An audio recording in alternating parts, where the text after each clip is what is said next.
Record ko lang.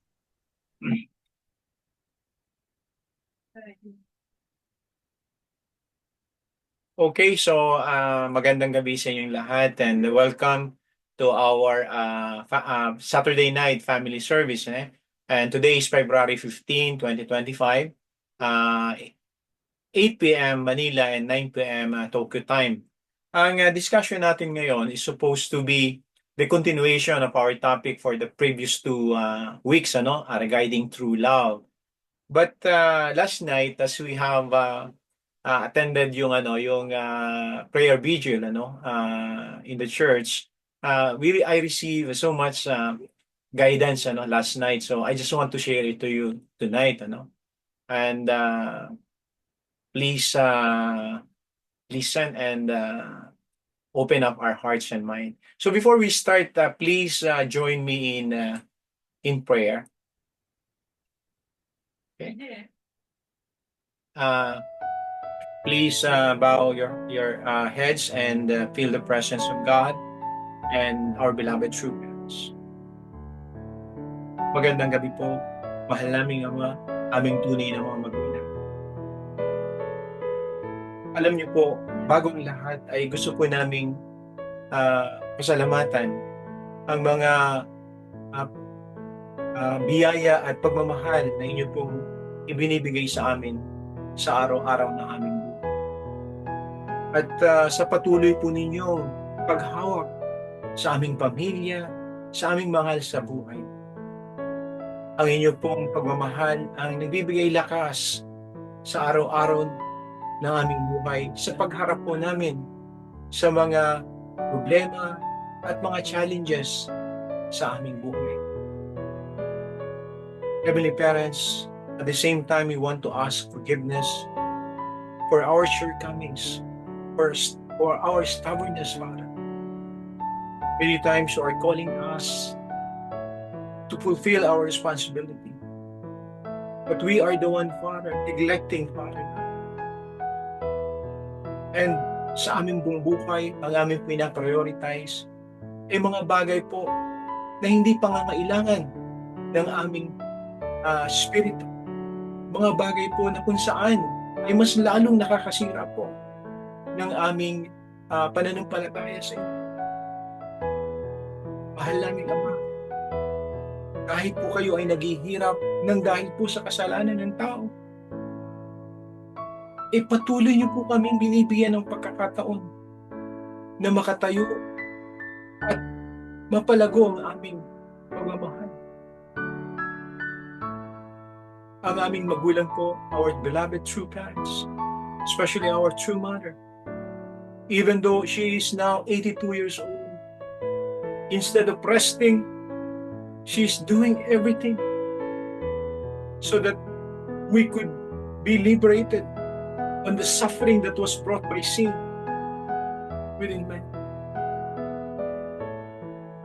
How I wish po na instead of our true mothers doing that, we as her children could stand up in our responsibility. Napakaraming pong mga sinayang naming pagkakataon at oras sa aming buhay.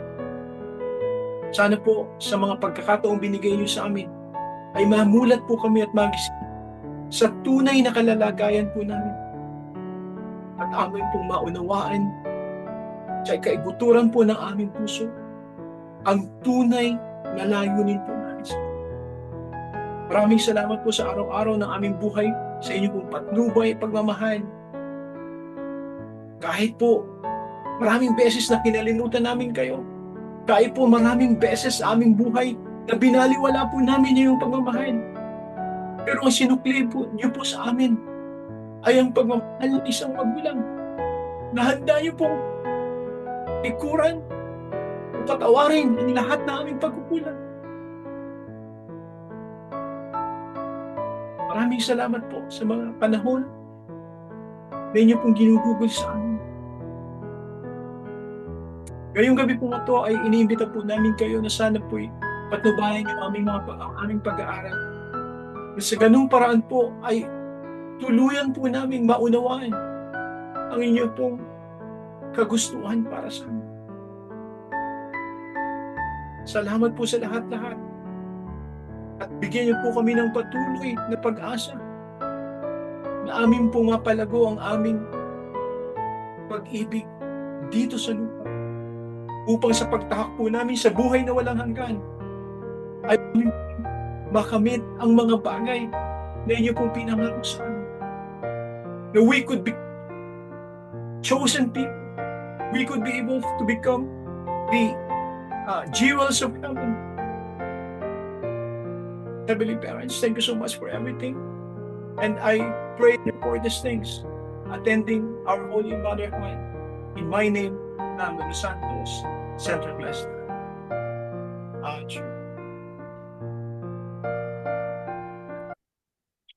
Okay, magandang gabi muli sa inyong lahat, and maraming salamat sa pagdalo nyo ngayong gabi in spite of your busy schedule, ano. But ato ine, I really urge you na to please continue, overcome our limitation so that in overcoming yung limitasyon natin sa ating buhay, sa ating pangaraw-araw na buhay, ay makikita nyo yung pag-grow ng inyong heart. Okay?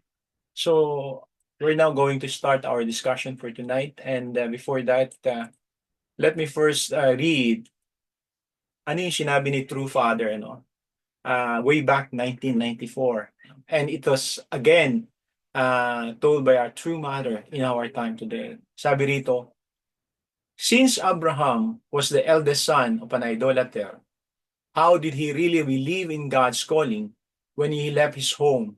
He believed an unbelievable order and followed it.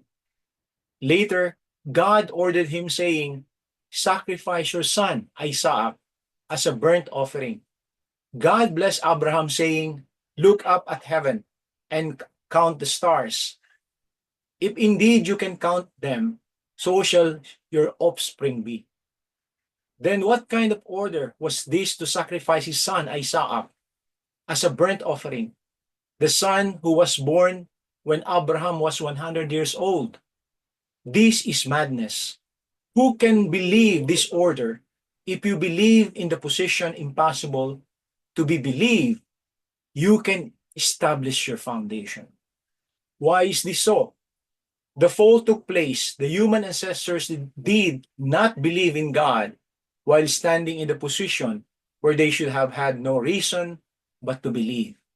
Therefore, unless you believe in God from a position where you have reason not to believe, the bud of faith does not sprout. This is the tradition of realm of faith. This is in accordance with God's providential formula in the time of transition. Okay? Ano ang ibig pahiwatig ni True Parents dito sa sitas na to na makikita natin sa Biblia? Ang tinutumbok nito is about yung ating pananampalataya. Bilang isang Kristiyano, sa panahon natin ngayon, when you talk of faith, ano ba yung unang papasok sa ating isipan? Usually, di ba, ang faith is when you go to church, when you pray, when you do your tithings, donations, di ba? Or yung pagsisimba natin sa tuwing linggo, or some holidays ng simbahan. So ito yung papasok sa ating isipan. It is faith. But according dito sa binasa natin, as an example sa Biblia, yung time ni Abraham. Di ba, when Abraham is already 100 years old, an angel came, di ba? Pumunta sa kanyang tent at sinabi na, ikaw ay magkakaroon ng anak. And you will name your son Isaac. And sinabi niya dito, na God had blessed you. Na if you look in the sky at pag i-count mo yung mga bituin sa langit at ganoon karami ang iyong magiging apo. You will become father of many nations. Iyan ang blessing ni God kay Abraham. But suddenly after that, God gave Abraham 3 offering sacrifices. One is yung nagbabasa kayo ng Biblia, yung dove. The second is yung ram o yung lalaking sheep. And then the heifer. Heifer, malaking bull yun. Parang baka siya. So, ang binigay na instruction ni Heavenly Parents kay Abraham is to cut them into two pieces, hatiin sa gitna, and then patuluin yung dugo. According to our beloved true parents or divine principle, ang ibig sabihin noon na hahatiin sa gitna at paghiwalay ng kaliwa at kanan at patutuluin ng dugo, it's like dividing good and evil. Kasi no, ang tao ay magkasala, we serve two master, God and Satan. So within man, meron tayong mabuti at masama. So yung burnt offering ni Abraham, it symbolizes dividing good and evil. And then shedding the blood in the burnt offering. Ibig sabihin, yung blood lineage si Satan sa tao must be shed so that we could become pure again. No? That is the meaning of the burnt offering na ipinagagawa ni God kay Abraham na hatiin sa gitna at patuluin yung dugo. So habang ginagawa ito ni Abraham, kasi nasa katandaan na siya, no? 100 plus na siya. Yung una na paghahati sa dam, na kumpleto niya, nagawa niya. Yung pangalawa na paghahati dun sa ram, nagawa rin niya. Pero yung pangatlo, dahil sa sobrang pagod na niya at matanda na siya, lalo na't malaki yung pangatlo, no? Baka siya, cow. Hindi niya nagawa. So in the Bible, there is a Bible account saying that after Abraham failed to cut the third offering, birds of prey came and took the offering. Ibig sabihin, dumating daw ang birds of prey or symbolizing Satan and took the offering. Ibig sabihin, ang kumuha, ang nagtanggap ng offering na yon, Satan, because Abraham failed. And because of that, God had given a chance to Abraham. Binigyan niya ng pangalawang pagkakataon, no? To make it yung kanyang pagkakamali. Anong inutos sa kanya?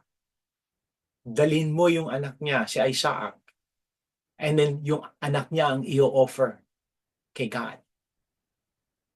What do you think the heart of Abraham? Imagine, binigyan siya ng blessing. Ang blessing sa kanya ay you will become father of many nations. Magiging ama ka ng maraming bansa. Ang iyong apo, ang iyong offspring, parang mga bituin sa langit, sa dami. Pero kung saan magmumula kay Isaac sa anak niya, samantalang ipapa-offer sa kanya. So, kung makikita nyo, at yung circumstances na gano'n, kung kayo yung nasa kalalagayan ni Abraham, ano magiging stand ninyo? Pero si Abraham, he followed that. Sinunod niya. Dinala niya sa bundok si Isaac at nag-create sila ng offering table and then ipinahiga niya sa Isaac and then nung papatayin na niya si Isaac para i-offer, a voice from heaven came and then nagsabi kay Abraham na, Abraham, huwag mong ituloy. God knows already your heart, your love. Kaya merong natrap na ram doon sa bush and then iyon yung pina-offer sa kanya. What is the lesson dito sa pangyayari na to in the Bible, in the time of Abraham? Di ba, sa panahon natin ngayon, kung nanonood kayo sa FB yung mga nagdadalamhati na namatayan, napatay o namatay yung kanilang anak, ang sinasabi ng magulang, napakahirap pala sa isang magulang na maglibing ng kanyang anak. Ang expectation daw ng magulang is sila ang ililibing ng kanilang mga anak. So, mahirap daw yung isang magulang. So, that is the heart of parents. Na mas mainam pa na sila yung mamatay instead ng kanilang mga anak. That is the heart of Abraham. Kaya it's very, very difficult doon sa iniuutos na yon ni God sa kanya. But Abraham absolutely obey God's words. And according to our beloved true mother, sabi ni true mother, ang tunay na pananampalataya yung isang bagay na inutos sa atin na sa ating pananaw ay napakahirap, napaka-imposible. But we put our love beyond that, and we follow that without hesitation, without doubts. That is the true faith, ang tunay na pananampalataya. Nakagaya na ginawa ni Abraham. Kaya ang sabi rito ni True Father, unless you believe in God from a position, you have reason not to believe Him. And you believe and you follow. That is the true faith. Kung saan daw lumagay ang isang tao sa isang posisyon na hindi niya pinaniniwalaan yung binigay na yon ng utos ng Diyos. Pero you followed it because of your love. That is the true faith. Ganyan na to kung paano mag-grow ang heart ng tao. Kung ang heart natin ay palaging nandirito lang sa level na kung saan nakapaloob lang sa ating kagustuhan ng ating pananampalataya. Di ba ganyan karaniwan ang nakikita natin, yung norm na nakikita natin sa Kristyanismo. Na yung pananampalataya natin ay nakabase sa ating kagustuhan, hindi sa kagustuhan ng Diyos. Nakabase sa ating gustong gawin. For example, magsisimba ka, magdarasal ka, magbibigay ka, na nakabase sa, ito'y kaya ko, ito'y gusto ko, may oras ako, kaya ko to. Yan ang karaniwan na kondisyon natin. No? Nakabase sa atin, yung ating pananampalataya. Hindi nakabase sa Diyos. Kaya ang sabi ni True Parents, ang tunay na pananampalataya ay yung pagsunod sa isang bagay na iniutos ng Diyos na sa ating pananaw ay imposibleng matupad o imposibleng mangyari. At pag iyon ay na-overcome natin because of our love to God, that is the true faith.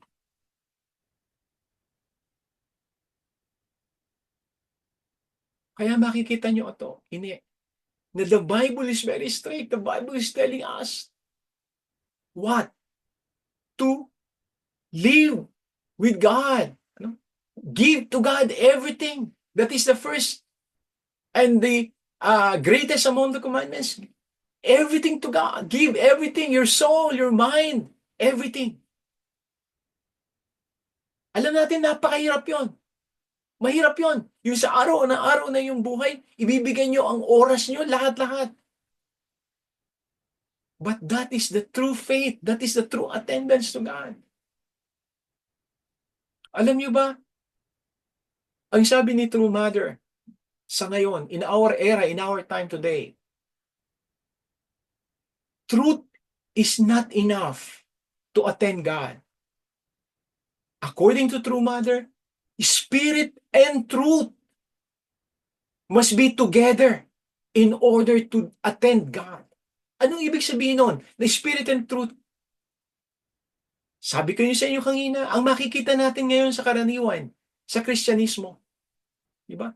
Ano ang layunin ng tagapagtaguyod ng Kristyanismo?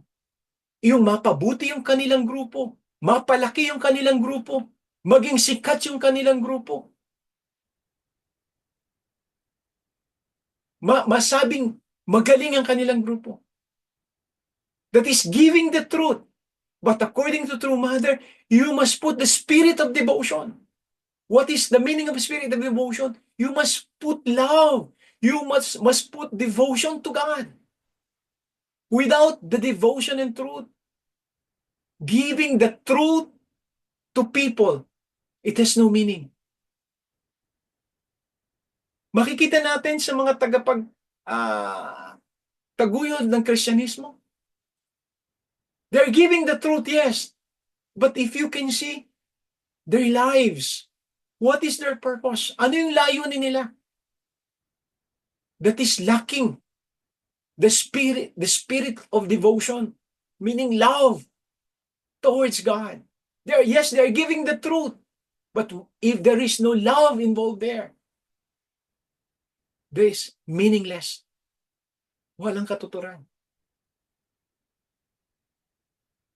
So kaya ang panahon natin ngayon, according to True Parents, to True Mother, Spirit and truth. Kaya isang magandang halimbawa ito, kanina sa first na lecture ko, may isang nag-testify na sabi niya, yung father niya, nasa ICU right now. Nasa critical na kalagayan. And then, ay sabi niya, the heart ng isang anak, kagaya nila, they sacrifice everything. Yung kanilang trabaho, hindi sila pumapasok. No? Lahat, nanduro lang silang lahat dun in attendance to their parent, sa kanilang father. Na binibigay nila pati yung pera nilang naiipon na maliit is ready para ibigay to attend yung kanilang ama. That must be our heart in attending God. Na yung time na if we believe, if we understand that God's suffering heart is present, dapat ganun ang ating pagmamahal sa ating magulang. Alam natin na ang Diyos ay naghihirap. Nasa critical na kondisyon. Imagine for how many thousands of years, 6,000 years, we kick out God in the lives of men. God's suffering heart started because of the suffering of man. So doon, sa example ngayon, nung bata ng tatay niya, nasa ICU, na they are dedicated their lives, yung time na yon, to attend their father because of what? Because of their love towards the father.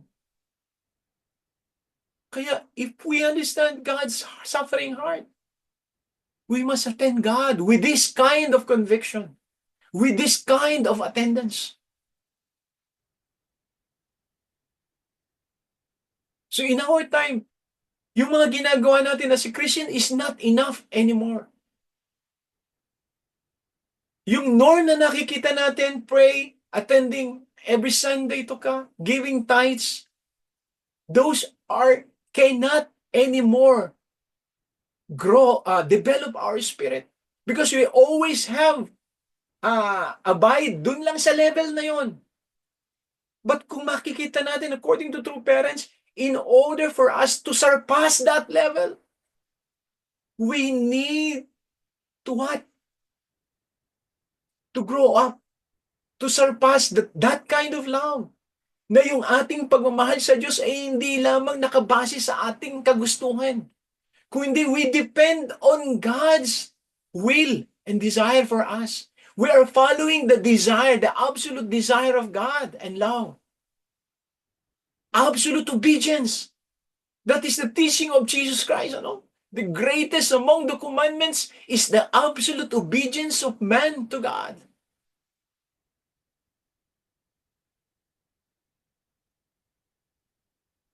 Kaya, dito sa binasa natin, sa example ni Abraham, we could only grow, kung ang norm ngayon as a Christian is dito lang tayo, yung everyday life natin ay nakapaloob lang sa klase ng level na to. We must overcome that. We must follow God not because of my will and desire, but because of the desire and will of God. If we cannot do that, our heart will become stagnant to this level only. And sabi ni True Mother, our era, our time today is the time of what? Of harvest. Meaning, nasa rurok na tayo. Di ba sabi natin sa pag-aaral natin in the past, we are now in the time wherein we are now on the top of the completion stage. We are now going back to the original position at the time of Adam and Eve before the fall of man. That's why everything that we receive now is very strict and very high. Diba? Sabi natin sa nakaraan na pag-aaral natin sa Divine Principle, as times goes by, as the spirituality and intellectuality ng tao ay nagde-develop, God is adopting a much higher education that is suited dun sa kanilang pundasyon. So now we are standing on the top of that. So the education and the kind of attendance that we need to attend is also in that level. That's why we must surpass the spirit and the truth in Christianity. Truth, giving truth to people is not enough. We must show our love. We must show the spirit of love. And because of this, our true mother, it had opened the CSW vigil prayer every night for 7 years. Every night from 10 o'clock in the evening to 2 o'clock in the morning. We have a prayer vigil. And our leaders, especially our beloved true mother, having only just 2 to 3 hours sleep, 3 oras ang pinaka-most. They will sleep at 2:30 in the early morning and they will wake up at 5 o'clock to prepare for their mission. This is a kind of life that God will never, never abandon. This is the kind of love that God can embrace people. When God understand and see us, the love that we have like that, ready to give up everything, God cannot hesitate to love us.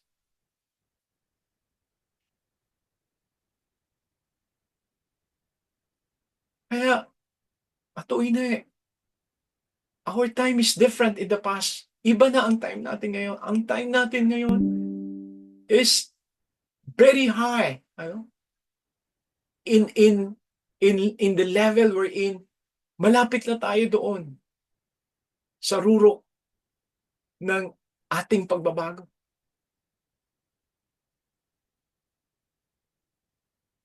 Kaya, according to our true parents, because of the SKSW opening, the spirit world is now 100% open. The physical and spirit world are now 100% have a total connection. Evil and good spirit are now coming down on earth and cooperating to their descendants. That's why makikita nyo sa panahon natin ngayon, there's so much happening in the world. Makita nyo yung maya't maya, mayroong mga bagong anunsyo regarding sa kanilang pag-aaway, sa kanilang dissatisfaction, bansa sa bansa. Yung mga pagbagsak ng eroplano. Those were actually results ng cooperation ng spirit world. Yung mga evil spirit, they want to cooperate with the descendants with same level ang spirit nila, hoping na pag na-overcome nung descendants sila na nabubuhay dito sa lupa, they will be merited to that. Kaya yung mga masama rito na nag-cooperate yung masamang espiritu nilang ancestor, pwedeng maging doble yung kasamaan nila. Kaya the more they put effort para ma-overcome yun. Kaya yung masama pwedeng mas lalong sumama. That's why our true mother is dedicating our movement to overcome those things.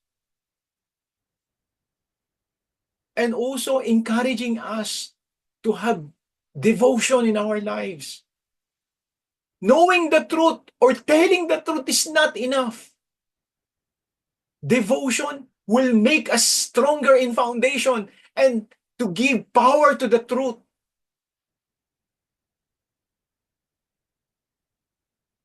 This is what our true parents is doing right now.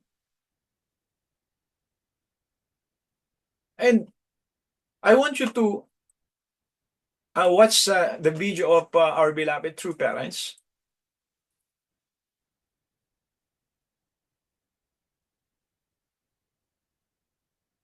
Let us watch this video.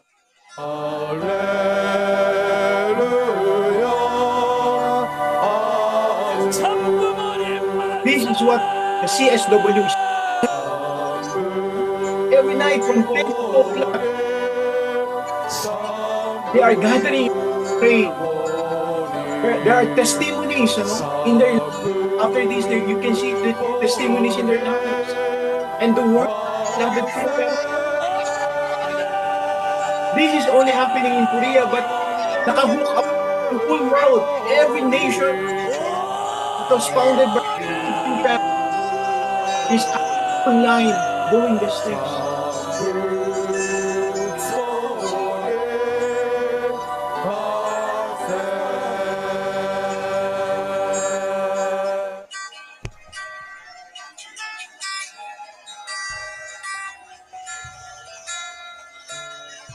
우리의 하늘 부모님께서 Our Heavenly Parent 당신의 꿈을 지상에서 자녀들과 함께 이루려 in order to accomplish, Heavenly Parent 그러나 has been trying his best to accomplish goal with his children on this earth. However, humans fall 아프게 하였습니다. cause a lot of pain for Heavenly Parent. 힘들게 참고 기다려 나오신 이 순간이겠습니까? How hard would it have been for Heavenly Parent to reach up to this point? There's splinters in her lips. My legs were swollen. I couldn't even stand, but I Our true couldn't mother rest. is already 82 I made a years old. promise to Sabi true niya, Father. he's barely stand. Masakit na No ang matter how hard the will, the providence is, I had to still her come. heart is aiming I for will the complete liberation the of God. providence at my time. That's the promise I made, and I've been moving forward to That is the accomplish that. promise of true Father. I told my Na true in her Father, lifetime, he wants to I see will God and man liberated. definitely succeed and accomplish the providence. So I will not change. When I miss you so much, I look at the moon and talk and have a conversation with you. So until I die, I will make sure the Chunni will be settled down on this earth, and with that in mind, I'm moving forward. Yesterday, I visited Buhung Department, and as I was coming out, 어린 성화학생이 little teenager 자기가 실제로 9년 만에 참 어머니를 된다고 기뻐하면서 was so happy, saying that 소리치는 I looked at 아이를 보게 I met True Mother for the first time in 9 years. When I saw this child, the child was so happy. 전 세계 참 부모가 All the people around the world The applause for Heavenly Europe workshop to be finished. 자녀에게로 가는 길을 To be finished with victory. Next, it's time for Hyojong Praise. if they don't know true parents that has come, if they don't know Will come out and say, all the things that true parents already accomplished, I will love you with my life. how Let's welcome sorrow for them when they go to the spiritual world. I cannot sleep with when I think about it. 내 아버지를 알고 I knew Heavenly Parent. 그리고 I knew 77년간 actually you should 살아온 삶이야. I knew who my parent was, and I've been living this 인간적으로 all my life with such knowledge. And with humans wise, I went through my course of life that is unimaginable for anyone. And I've been patient. My life has been patient, waiting 세상에서 until the time. So while I'm on this earth, while I'm here,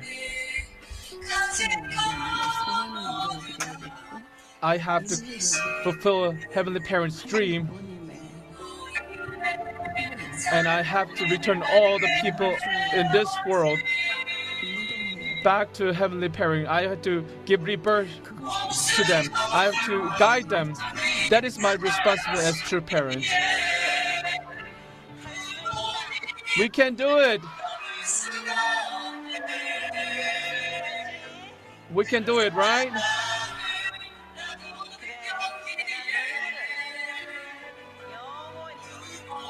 Yes. I will remember all of you as a proud Hyo Jung-lang, my sons and daughters. Our beloved mama, my true mother. Please don't worry. We spiritually Since it's been 6,000 years, my yearning, the heart of unity you become children of true parents, so you have to become the best. Thank you very much. You're confident, right? I love you, true mother. 너희들이 있어. Because you're here with me. 하늘 부모님 앞에 In front of Heavenly Parent, 감사와 영광을 돌릴 수 있어서 I can 기쁘다. return love and glory back to Heavenly Parents. I love you. So, I hope ito you understand the heart of our beloved true mother. Our beloved true mother promises to God and to our true father before he went to the spirit world that he will liberate God's suffering heart and the suffering of man in her lifetime. That is our true mother promised to God.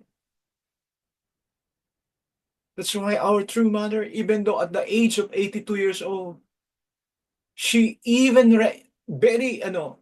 a few hours rest in every day in order to bring the liberation of God. That is her love towards God. Because she understands the suffering heart of God. That's why she wants to attend God. Her priority is God. How about us? What is our priority in life? Even I have so many reasons. No? I know I have so many limitations. I have so many reasons. Bakit hindi ko nagawa yun? Kasi I have work tomorrow. Pagod na ako. Inaantok ako. I have something to do. I have so many reasons. I have so many limitations. And because of these complaints that I have, I cannot grow. So we must be repentful. We must know ourselves. Di ba sabi natin in the past, for us to win the battle 100%, kailangan natin makilala ang ating sarili. That is part of winning the battle. Complaints and dissatisfaction is a poison to our spirit self.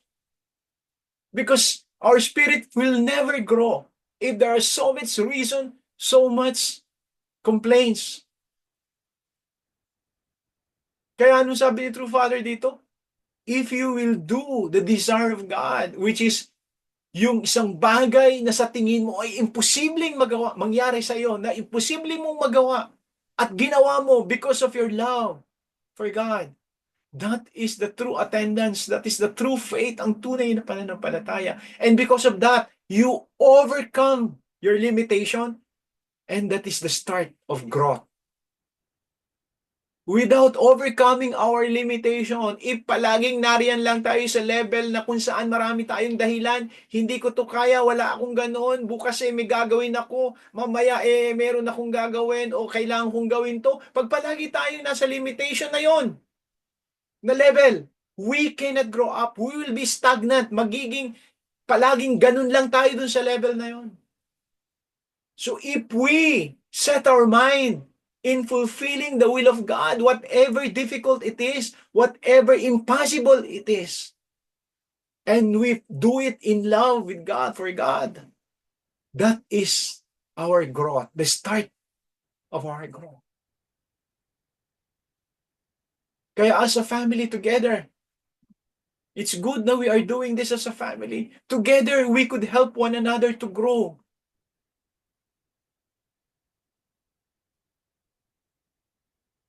This is the very heart of our beloved true mother. You know, kung ang Kristiyano, ang normal sa Kristiyano is for their group only to go to heaven. Kung ang normal sa kanila ay ito lang ating samahan ng maliligtas. That is not the heart of God. That is not the heart of parent. The heart of God is for everyone to come inside, to come home. Kita nyo yung example sa Biblia ng yung 100 sheep, yung isang sheep na wala, 99, iniwan ng pastor, iniwan sa safe na lugar, at yung isang nawawala hinanap, nung kanyang matagpuan ay naging lubos ang kanyang kaligayahan. Iyon ato ini example ng pastor at tupa. How much more God and man are family. We are God's children. The heart of a parent, kung may nawawala o nalalayo sa isa sa kanyang mga anak, he will never stop until the time na he can put it back, yung anak niyang nawawala sa kanyang pamilya. That is the heart of our beloved true mother. Na no one will be left behind. That's why your responsibility is to bring your loved ones, to bring your family, your wife, your children, your friends. And you know, according to True Mother, what is the real treasure in heaven? The real treasure in heaven is not those that we have now. Those, especially material things. Those are not treasure in heaven. Those are burdens in heaven. Kaya maraming tao na they cannot grow themselves is because of these things. Even though sa time ng kamatayan, ang pinaproblema nila yung kanilang maiiwanan. They become burdens. But the true treasure in heaven is if you can save your brother's soul and bring it back to God.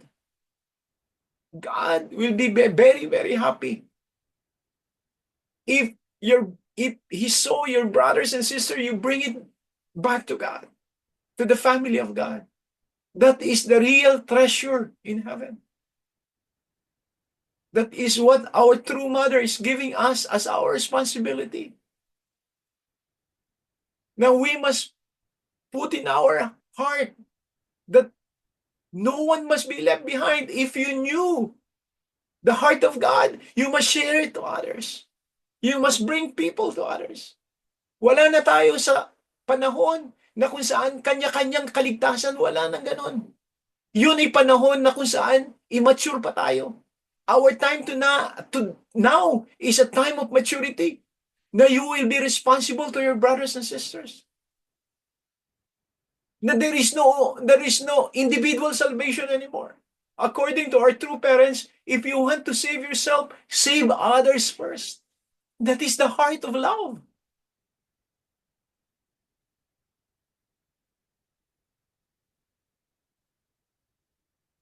Kaya ato ini, please check your lives. Paki-check nyo inyong mga buhay. We are very lucky, that we are now living at the time of our beloved true parents. Now wherein we could receive this kind teaching, this kind of education that could liberate our spirit. And we could have the chance to be with God in the spirit world as our parent. Alam ko ito, baka minsan iniisip nyo na pinahihirapan tayo ng Diyos sa ating buhay. Bakit? Actually, ito hindi tayo gustong pinahihirap. Bigyan ko yun ng example. Alam nyo ba sa isang korte, kung ang tatay na isang akusado judge at itong akusado nandoon sa korte ng kanyang ama, ang heart ng parents is gusto niyang mapatawad yung kanyang anak nang walang anumang nakahalong kondisyon. Ganyan ang heart ng parents. Kaya lang dahil alam niya na ang kanyang anak ay hindi magbabago. Dahil alam niya na ang kanyang anak ay hindi mag-grow. So kailangan niyang patawan ng kondisyon. God is like that. Kaya tayo binibigyan ng mga kondisyon, binibigyan tayo ng mga guidelines and sacrifices for us to grow. No? Para tayo magkaroon ng kondisyon ng malayo sa kasalanan. At once na tayo ay malayo na sa kasalanan at dumating tayo sa punto na kung saan mamimit na natin si God, that is the time God can bring us blessing, forgiveness and blessing. That is a condition for us to receive the blessing. Kaya yung mga sakripisyong itinuturo sa atin, hindi ito pagpapahirap sa tao. Ito ay pagbibigay ng kalakasan at ng pagpapalago ng ating pag-ibig. Nang sa gayon, pag dumating tayo sa tamang panahon at tamang estado, God can forgive and bless us. Kaya ito, huwag niyo ma-misunderstood. Yung mga pinag-aaralan natin, hindi ito pagpapahirap sa tao, kundi ito ay pagbibigay ng kondisyon ng pagbabago at pagpapalago sa ating spirito, ng kondisyon ng pagkakaroon ng buhay na walang hanggang kaligayahan. Sapagkat kung ang tao ay palagi lamang ng Diyos bibigyan ng pagpapatawad ng walang kondisyon, ang tao kailanman ay hindi magmamature. Kagaya dun sa korte, kung yung judge na tatay niya ay patatawarin lang yung kanyang anak ng walang kondisyon, mauulit at mauulit yung ginawang kasalanan na yon ng kanyang anak. Sapagkat hindi siya magiging mature.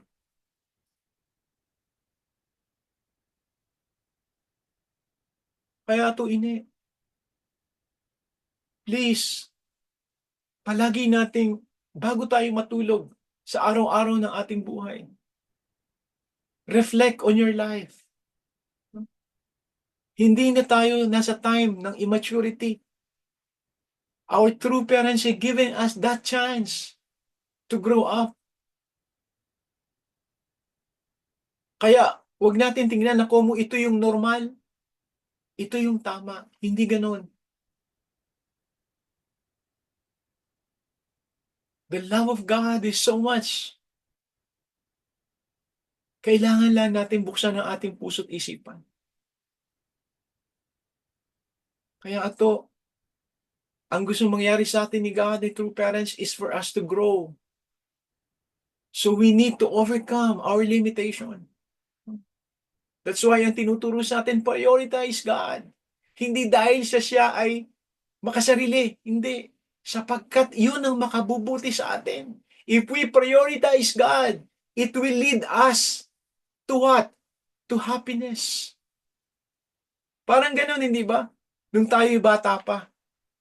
Lahat ng pangaral ng magulang natin, ang dating sa atin, ingay lang. Ang dating sa atin, nung tayo'y bata pa, ang pangaral ng magulang sa atin, parang, ano lang yon, stricto. Stricto nanay ko, stricto tatay ko. Pero as you grow up, as you grow older, di ba? Yung mga pangaral na yun, lalo na nung ang magulang mo'y wala na, yung mga pangaral na yun, hinahanap-hanap mo. Uy, wala nang nagsasabi sa akin, no, huy, huwag kang magpapagod. Wala nang nagsasabi, huy, huwag mong gagawin to. Huy, pag may sakit ka, uminom ka ng gamot. Wala nang magpapayo. Yun yung time na malalaman mo na those words of your parents na habang nabubuhay pa sila, lalo nung bata ka pa, are words of love. Not a words of like for example, parang pagpapahirap sa tao. Ganyan na to ang Diyos. Ang Diyos ay tunay na magulang natin. Na ang kanyang sinasabi sa atin, hindi para tayo pahirapan, kundi upang tayo'y mapalago sa ating pagmamahal at ang ating espiritu. Kaya ato, I hope you understand what we are talking right now. Especially be careful in our time. As sabi ko sa inyo kanina, the spirit world is openly can go and out in the physical world because of the Chung Simon providence. This is the process on how to liberate, to clean up the spirit world. Kaya ato, nakadepende sa atin yan. Sa time natin ngayon. Palagi nyo itong isipin, yung sinabi ng divine principle, na ang providensya ng Diyos ay nakatuon sa contemporary people living now. Nakadepende ang fulfillment ng God's providence of restoration sa mga taong nabubuhay sa ngayon. Kaya nakasalalay sa atin na tuyong. Please always feel the heart of God. Please always feel the presence of God and our beloved true parents. Kaya ito, please be repentful as I am. Yung mga complaints natin, yung mga reason natin sa araw-araw na ating buhay. Yun ang nagbibigay sa atin na to ng pagiging immature. Yung complaints, yung reason natin. Bakit hindi mo nagawa ito? Kasi meron akong ganito, meron akong ganun, meron akong ganito. Pero kita mo yung example nung bata kanina na yung tatay niya nasa ICU. Yun yung time na baliwala sa kanila yung trabaho nila. Yun yung time na baliwala yung perang naiipon nila kahit gaano katagal yung inipon nila yung pera nila sa bangko na yun. Handa silang gastusin dun sa bill ng father nila sa ICU. Para lang sa father nila na makarecover. Dapat ganun ang heart natin kay God. Our attendance to God cannot be compromised by our limitation. Cannot be compromised by our what? By our own desire. Hindi dapat nakatalaga doon yung ating pagsamba sa Diyos kung kailan lang natin gusto.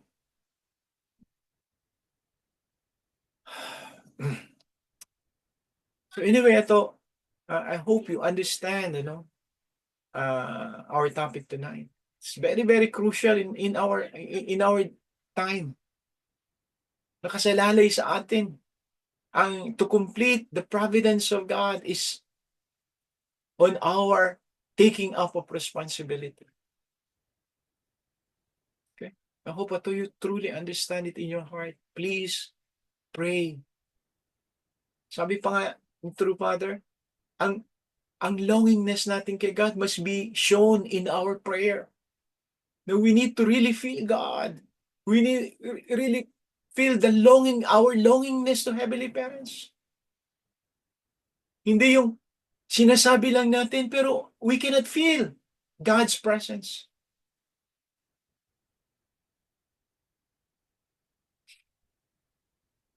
Okay?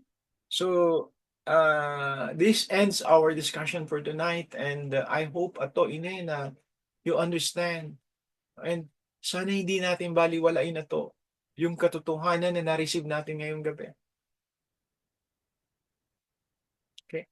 So, please join me in unison prayer.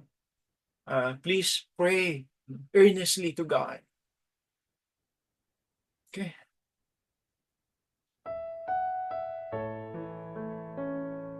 Mahal naming Ama, aming tunay na mga magulang. Ang aming kaligayahan po ay walang mapagsintahan sa aming puso. Sapagkat muli po ay nakatanggap kami ng iyong pagmamahal, ang pagmamahal na aming tunay na mga magulang. Ang aming pong tunay na ina ay binibigay po ang kanyang buong buhay para po sa inyong kaligtasan, sa kaligtasan ng lahat. She can barely stand. But her heart and determination is focused, Father, on the fulfillment of your will.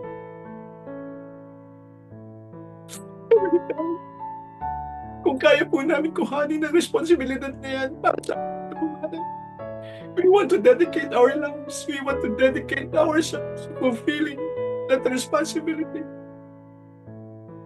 Our true parents is already in the old age and we need to rest. But instead of resting, they're giving out their lives.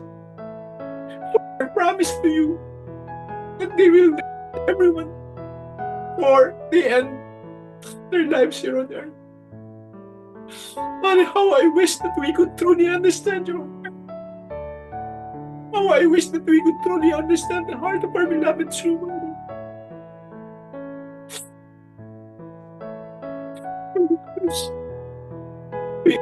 We ask forgiveness for our shortcomings, for many reasons that we have while we are not doing our responsibility. Alam mo na yung pagmamahal ay para sa lahat. Na yung pagmamahal ay walang kinikilalang naman, na walang kondisyon, kundi upang kami pag-uwin naman. At na muli po namin kayo makasama bilang aming magulang.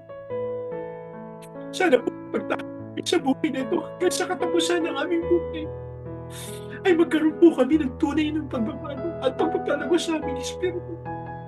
Na sa punta po sa kabilang kami po ay maging handa at ganap ng mga anak ninyo. Na sa ganun paraan ay magkaroon kami ng tunay na kapayapaan, kaligayahan sa piling po ng aming magulang na inyo po. Patubayan niyo po kami sa araw-araw. Sa naranasan po namin problema.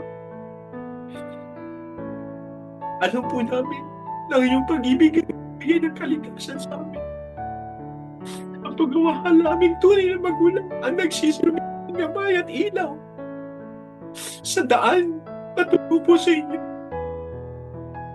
Ang mga tao po natin sa grupo, sa po ng kanilang pamilya, nilang lapas, patubayan niyo po sila.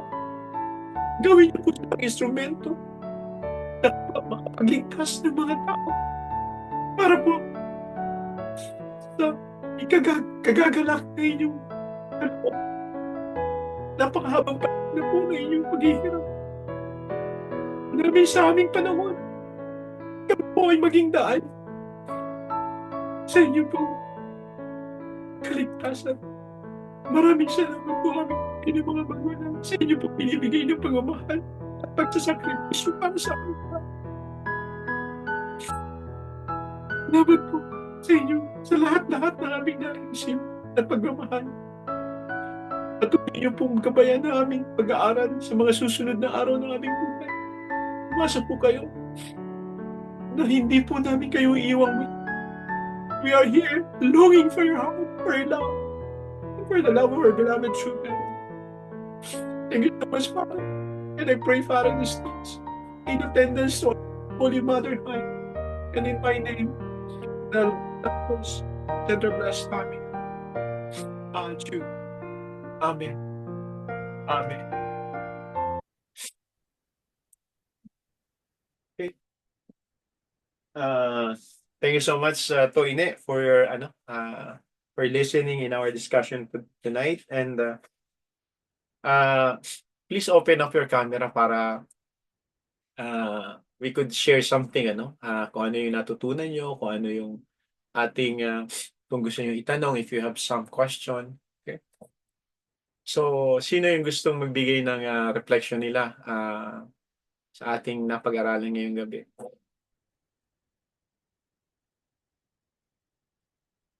Si JB. JB, ato ikaw nga una. Okay, sige po dito. Ano po dito, yung mga nag-stick po sa akin is yung, for example, yung faith, definition ng faith. So, tama po yung sinabi nyo na yung faith po natin normally is hindi po actually normally, pero mas limited siya in a way na pinapaniwalaan lang natin yung mga truth. Yung kung ano yung sa tingin natin is totoo lang. Pero in difficult times, especially in difficult times, doon po Yes. talaga natetest yung Yung faith ng isang tao. Kasi minsan, a lot of people po, kapag in difficult times, yung faith nila hindi kinakaya. Like, parang iniisip nila, madalas pa siguro, parang minsan kine-question pa nila si God or si Lord, Lord, bakit ganito? Ba't sa amin napunta to? But, ngayon po, parang malinaw sa akin na parang the more trials for me na nagagaling kay God, not necessarily nagagaling kay God, it's mas na-view ko po siya ngayon as a chance to be better, to understand the heart of an God. additional chance to understand. And kasi po minsan, gaya nga po ng sabi nyo, if yung mga instances na ganyan hindi dumarating sa buhay natin, how can we become a better person? So halimbawa, meron tayong chance to give, chance to show our love, to show God's heart, pero napalagpas natin yon.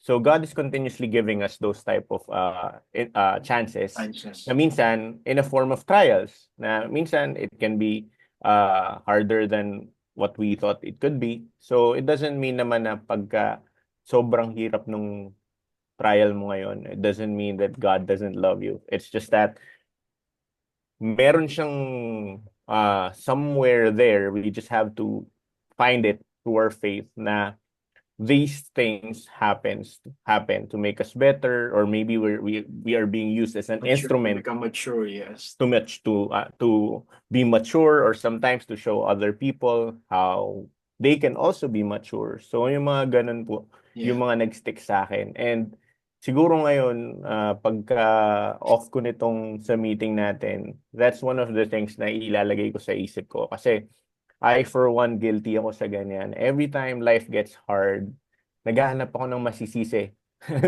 Parang naghahanap ako ng, hindi naman masisisi, but Yes, yes. sometimes I just, Rason. May rason ka rason, na gustong yes, rason mahanap. na and sometimes medyo negative po siya. Yes. So, I think moving forward, it's really more about hanapin natin yung purpose nung bawat instance. Gano'n man siya kahirap, makikita natin yun. We just have to look further. Minsan talaga parang tingin natin wala talagang magandang dudulot. Pero once we overcome it, minsan makikita na when we look back, makikita natin, kaya pala ganun yung nangyari. Yes. Kasi ito yun. So yun po, I think yun po yung isa sa pinakamalaking takeaway ko po dito. And thank you po sa inyo kasi at least ngayon medyo ito malinaw siya. Yes. Nalinawan ako na yung and yung faith na meron ako before nung meeting na to is na-renew siya in a way na feeling ko mas magandang pananaw yung kung paano ko titingnan yung mga bagay-bagay moving forward. So, yun po. Thank you so much ito. Actually, that's a good reflection. Totoo yun na to. Actually, according to our true parents, kung napanood mo yung video last, sabi ng true parents, we can change pain and suffering into joy and happiness the way kung paano natin tingnan. So, kaya, napakaganda ito talaga nun. Kagustuhan ng Diyos para sa atin. Hindi lang natin maunawaan kung bakit nangyayari sa ating buhay yon. So, because of our true parents, little by little, we could truly understand the heart of God. Okay? So, sino pa yung gustong may sabihin sa inyo? Si June, na to, ikaw ba, nasa ano ka ba? Nasa work ka ba? Ito Nag-decide naman ka po, to? Tito. Okay. Ato, please, Ayun. give something. Yun lang po. Bali yung yung pinaka na-take note ko po dito sa ano natin. Yung minsan nakakalimutan natin yung value ni God. Kung ano ba yung binigyan lang tayo minsan ng pagsubok. Para nagiging shaky na tayo. Mas nakakalimutan natin siya. Tapos pag dumating na yung time na kailangan na natin siya, doon pa natin siya maaalala. Doon natin siya, kung kailan yung huli na, tsaka natin siya naaalala. Dapat nung una pa lang, pinahalagahan na natin yung pinapakita niyang will niya para sa atin. Kung ano man yung mas pinaparamdam dapat natin yung pagmamahal natin sa kanya, pero minsan na i-set aside natin siya yung nagiging last dun sa option natin na dapat siya yung number one. Yun po, yung pinaka-ano ko din. Kung tutusin, yung gaya nung example natin ngayon, yung ang tatay nila nasa ICU. Actually, it's a true story, dun sa una kong na-lecture yung kanina, sinabi niya sa akin yung tatay nila. Kaya talagang they're in difficult times, yung naipon nila for how many years, talagang naubos na. Pero willing sila na gastusin para sa kanilang tatay, And then, hindi sila pumapasok sa trabaho. All of them are there, kasi talagang critical. So that must be the kind of heart natin kay Heavenly Parents. Dapat ganun. Ganun. Dapat ang longingness natin sa ating parents, sa ating kay God. Okay? So, sino pa yung gusto? Si Ma'am Jillian, gusto niyo pong mag-share ng something? Only, kahit po sa kapraso lang. Ano ko lang, yung little bit. Ano lang siya, yung nasasabi bang unfaith, gano'n, yung minsan nga tawag dito, nakakalimutan natin lalo either na sunod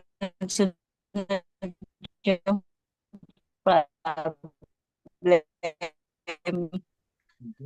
Pero siya na hindi nawawala sa isang menu na lagi siya nasa atin. Yeah. Na yun dapat lagi nasa ano siya, kumbaga Siya yung naka-prepare. una. Kumbaga, Siya yung lagi una dapat. siya. Hindi siya anumang meal dapat lagi siyang nakaano. Siya yung isang pinaka-main menu, gano'n, para Siya yung kumbaga, una dapat sa lahat. may situation, lagi siyang nandyan.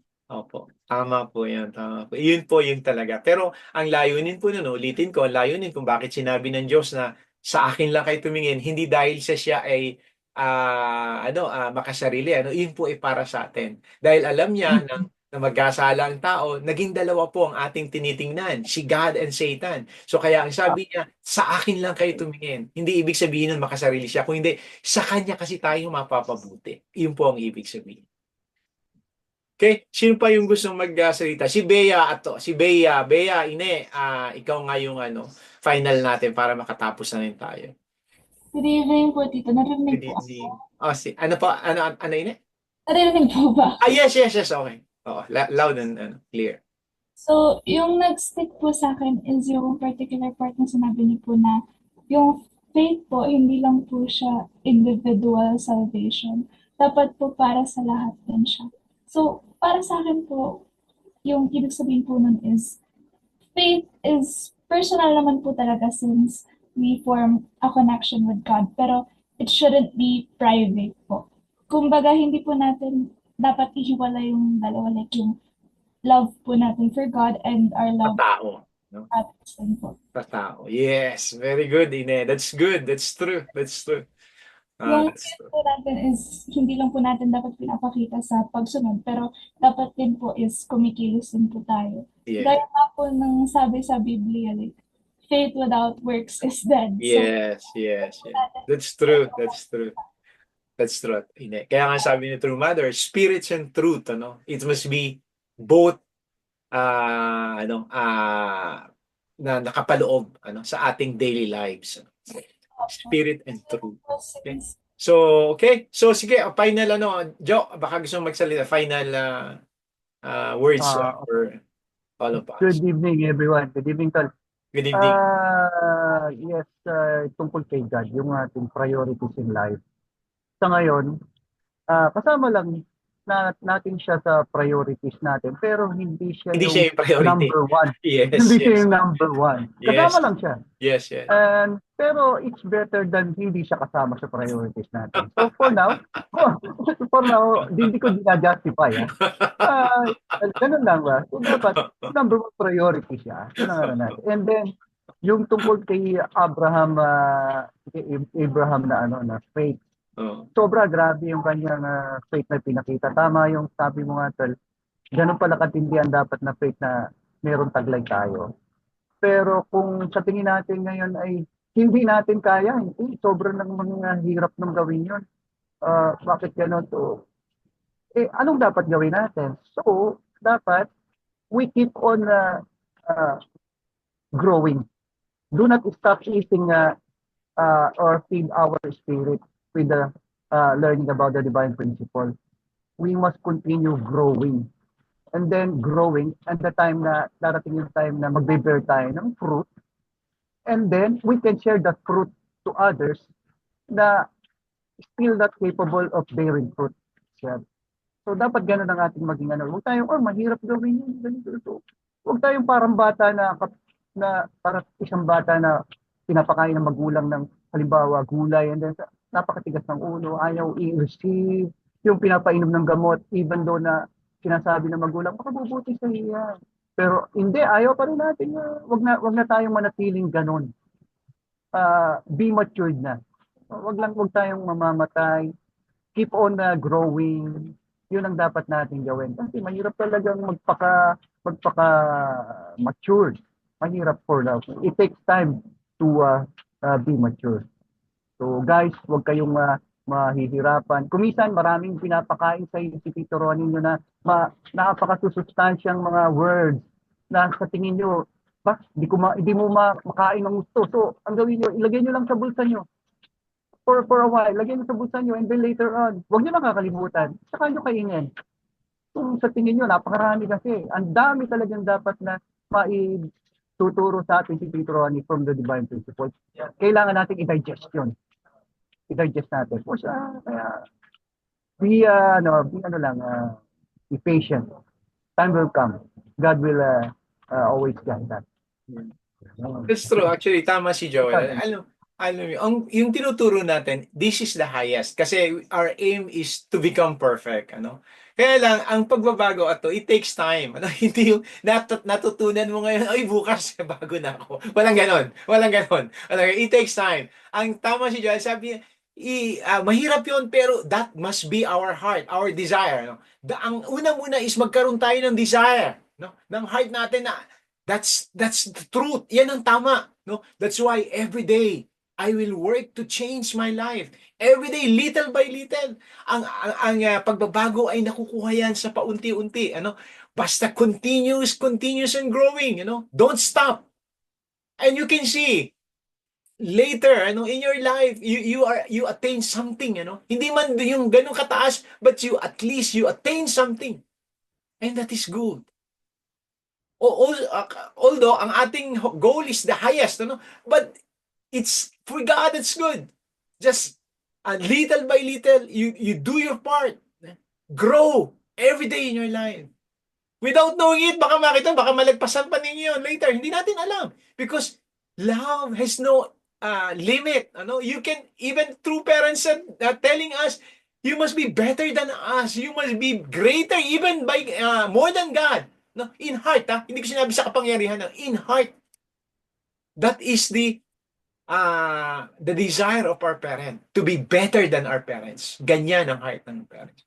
Tama yung sabi ni Joel. Huwag kayong mawawalan ng pag-asa. Ang hirap nun, hindi ko kaya. Hindi ganon. We are showing you our goal. The desire must be there now. Dapat nandoon na yung desire nyo. Then, little by little, day by day, you grow up. Until na makuha natin yung goal na yun. Okay? So, kung wala na kayong gustong sabihin, so let's end our discussion for tonight, and thank you so much, Ato, Ine. Please, continuously, as a family, we could help one another to grow up. Alone, because we are not created to be alone in this world, so as a family, we could help one another to grow up. Okay, so by seeing our brothers and sisters, and we could somehow see ourselves in them. Okay, so thank you so much again, Ato, Ine, JB, Joe, Thank you po. Good night lahat sa inyo lahat. Thank you so Ingat much. po lahat. And if you have question, please watch again yung recorded video natin. At yung hindi pa, Ato, Ine, nakapag-member dun sa group na FB, please ask for membership para kung meron kayo na-miss, pwede niyong balikan dun sa recorded video natin. Okay, thank you so much. God bless everyone.